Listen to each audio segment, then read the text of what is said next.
Hello, everyone. Thank you so much for joining us today for this conversation about the future of healthcare in a free Iran.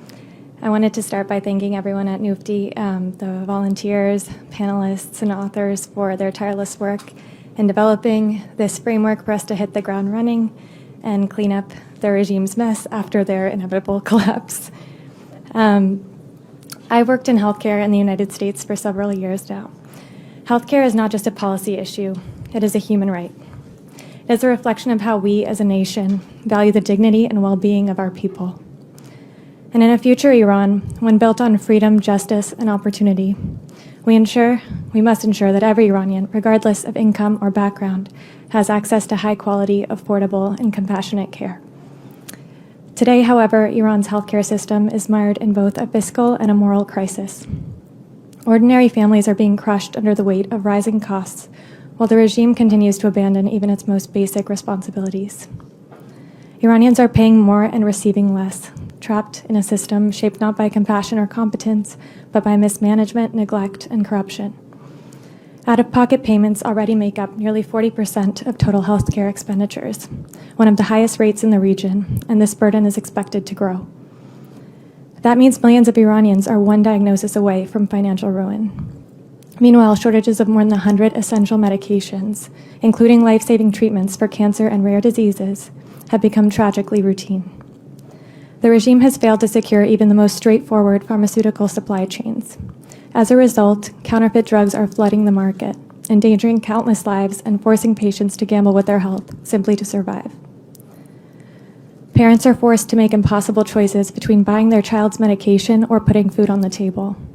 Cancer patients are skipping chemotherapy because the drug is out of stock, or worse, because they can't afford it. Grandparents are rationing heart medication, taking half doses to make a prescription last the month. In today's Iran, illness can mean bankruptcy. The regime has, of course, left ordinary Iranians to face this crisis alone. This is not just a budgetary failure. It is a betrayal. It's not the result of sanctions. It's the result of the Islamic Republic prioritizing its ideology and its wars over Iran's people. That's why I'm glad that in its very first group, the Iran Prosperity Project has addressed this crisis. The IPP Economic and Social Stabilization Group offers an informed, academic, fact-based vision for rebuilding Iran's healthcare system. It confronts the consequences of decades of inequality, mismanagement, and neglect under the Islamic Republic. It addresses the complex demographic and economic challenges Iran faces, including an aging population and a strained public budget, and proposes reforms rooted in bold innovation and globally tested models. As we prepare for a free and democratic Iran, we must remember the vision my father has shared for decades, that freedom is not abstract. It is the ability to raise a child without fear of preventable illness. It is the peace of mind that your health will not bankrupt your family. It is the conviction that the state exists to serve and protect the people and not the other way around. To bring about this new paradigm requires political change in Iran.